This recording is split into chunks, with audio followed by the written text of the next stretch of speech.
This is the story of Dawn and the infamous Orca Tilikum, a story that ended in torture and a horrible death.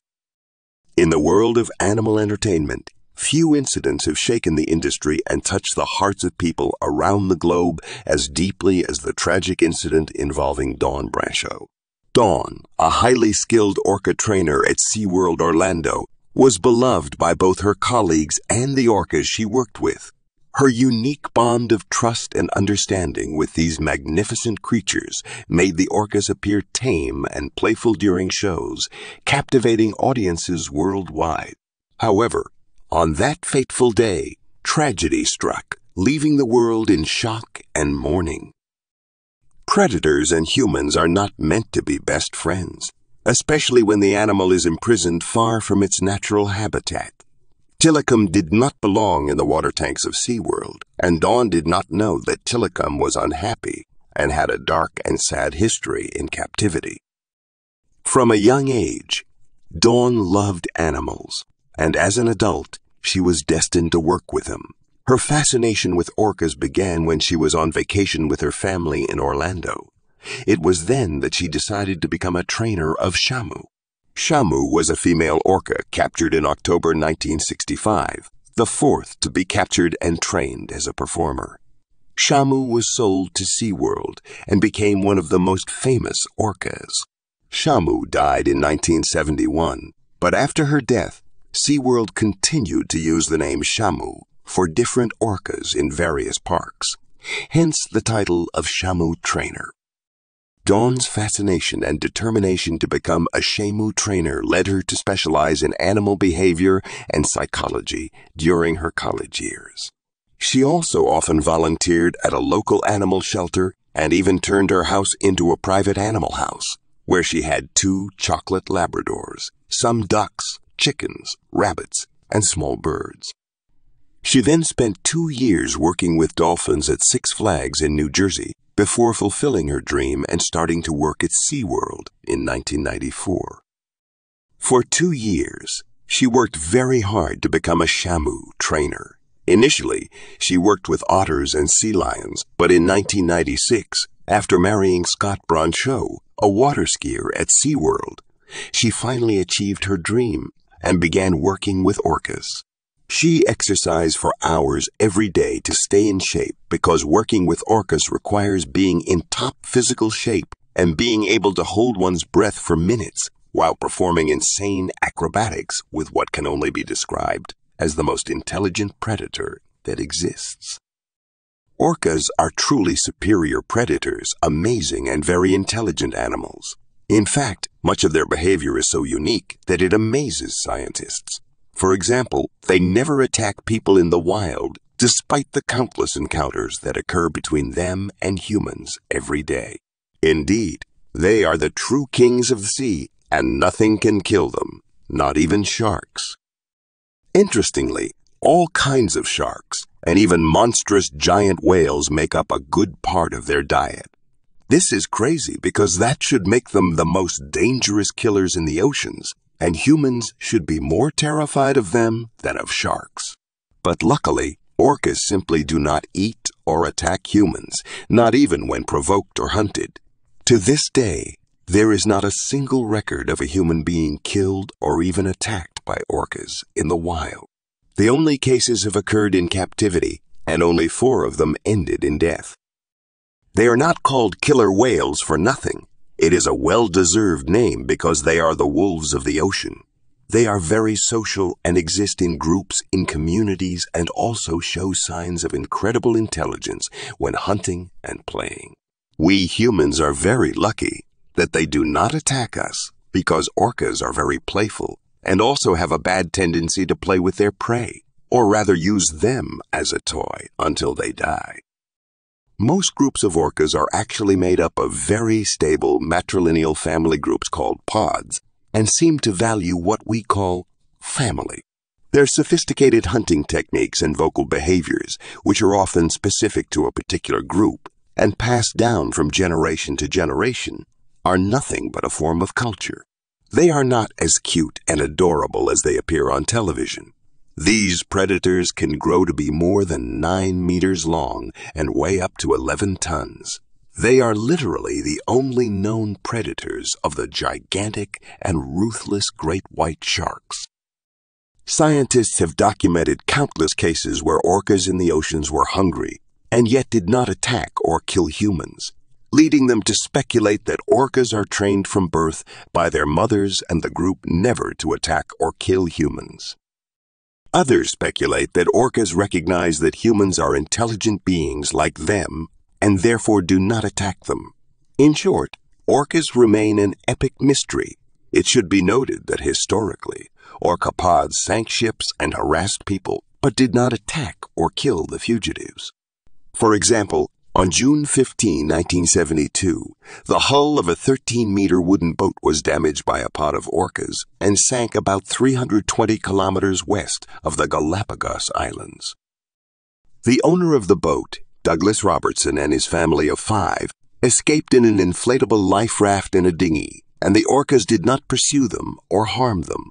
Other similar attacks occurred, and in all cases, the orcas did not bother the escapees. Other times, orcas hunted seals and mistook humans for their prey. But in all cases, the orca immediately stopped the attack as soon as it approached and realized that it was a human being. Hundreds of orcas have been captured or born in captivity.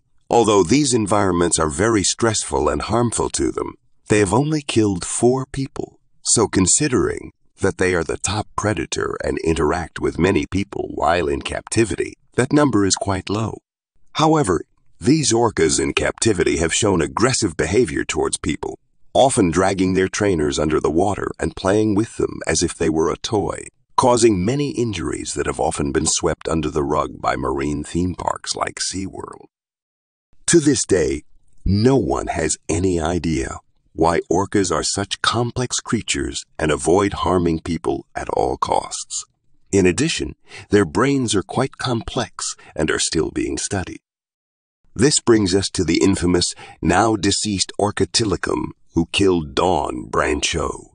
Unfortunately, Tilikum's story is quite disturbing. He was torn from his family when he was just a 2-year-old calf.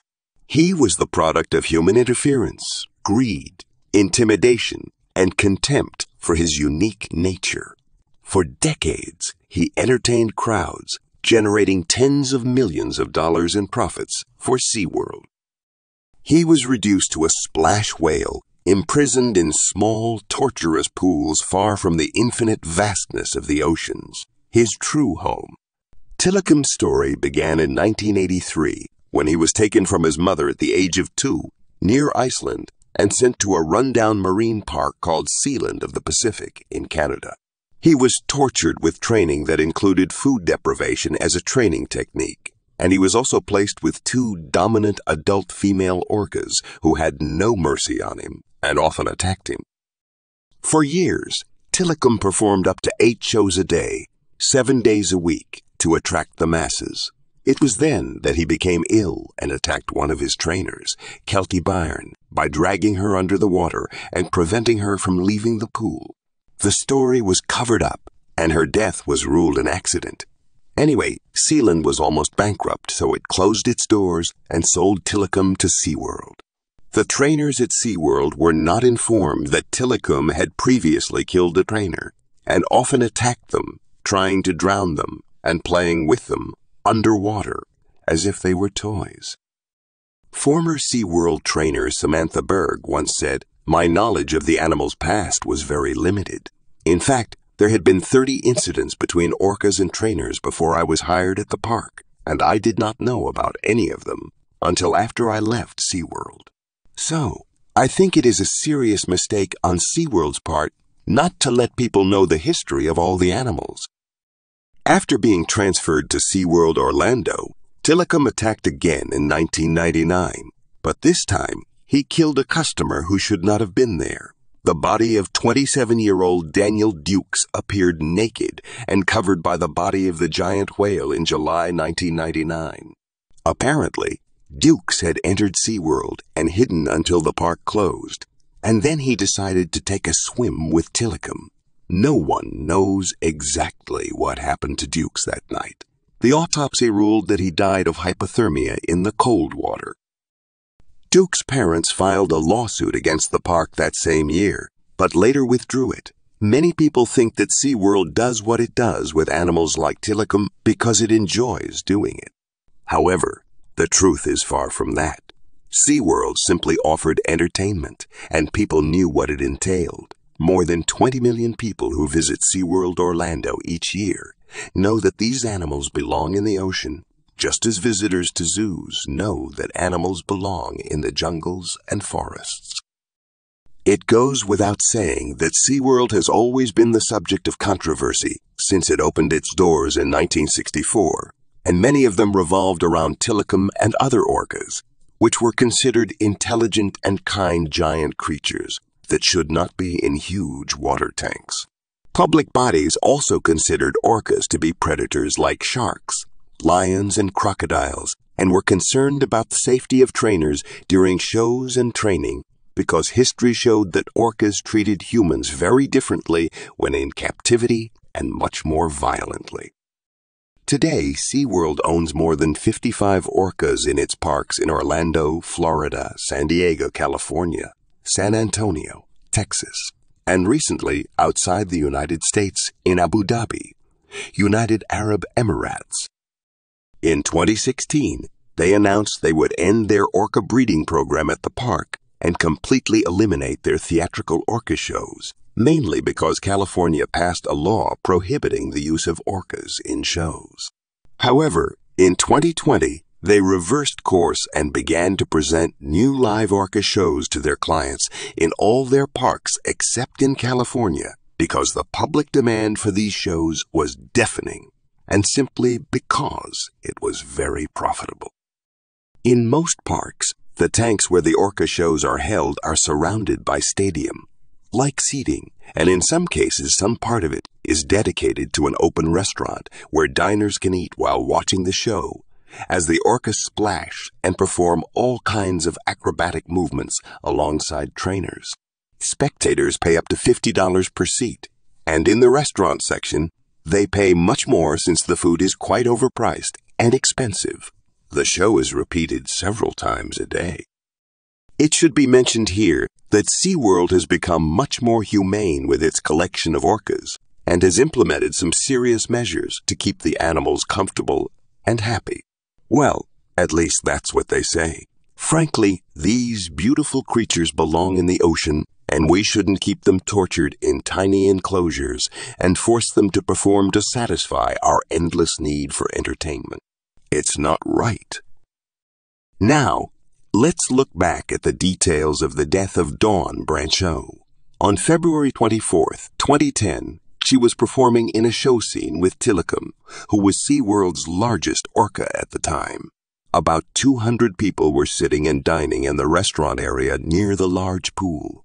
The performance went well, and everything seemed to be going fine, while the audience cheered for Dawn, who was incredible as always. The two were perfect and show was brilliant. At the end of the show, there was always a segment where Dawn lay face down next to Tilikum at the edge of the pool, where the water is less than 30 centimeters deep. She gently rubbed Tilikum's head to express her gratitude and calm him down from the high of the wild performance. Then, suddenly, and without any warning or signs that something was wrong, Tilikum trapped her hair ponytail with his powerful teeth quite quickly and pulled her into the deeper part of the pool, then took her down. The staff hurried to apply emergency procedures for such situations, including removing customers and using food and nets to distract Tilikum from Dawn and get him to move to an adjacent pool. But Tilikum didn't care and violently dragged Dawn around like a toy. No matter what the staff did, Tilikum wouldn't let go. In a matter of minutes, she was dead from trauma and drowning. However, Tilikum refused to release her and continued to play with her lifeless body for 45 minutes. The staff directed Tilikum to a smaller medical pool in the complex where it was easier to calm him down. Only then did he let go, and her body was pulled out of the water, although she had long since died. According to the autopsy report, she died of drowning and blunt force trauma. She had a severed spinal cord and fractures in the jaw, ribs, and cervical vertebrae. Her scalp was completely torn off, and her left elbow and knee were dislocated. That's how powerful orcas are. Even when playing, they can kill large marine animals with their violent movements without needing to bite. For a human, a pull from an orca can mean immediate death or serious injury due to the fragility of the human body. The injuries were horrific, but Dawn probably died of drowning in the first 3 minutes of the whole terrible experience. It was a really sad ending because everyone who knew Dawn and how much she cared about Tilikum never imagined that something like this could happen. Some trainers even said they expected Tilikum to get nasty with some of them, but not Dawn, as she was a truly gentle soul and really cared about him. Dawn became Tilikum's third victim. It was obvious that he has some serious mental issues. In fact, the park knew from the 2 previous deaths and many injuries caused by Tilikum that the park covered up that the show had to end. But in the end, Dawn and Tilikum were nothing more than a source of profit and fame for SeaWorld.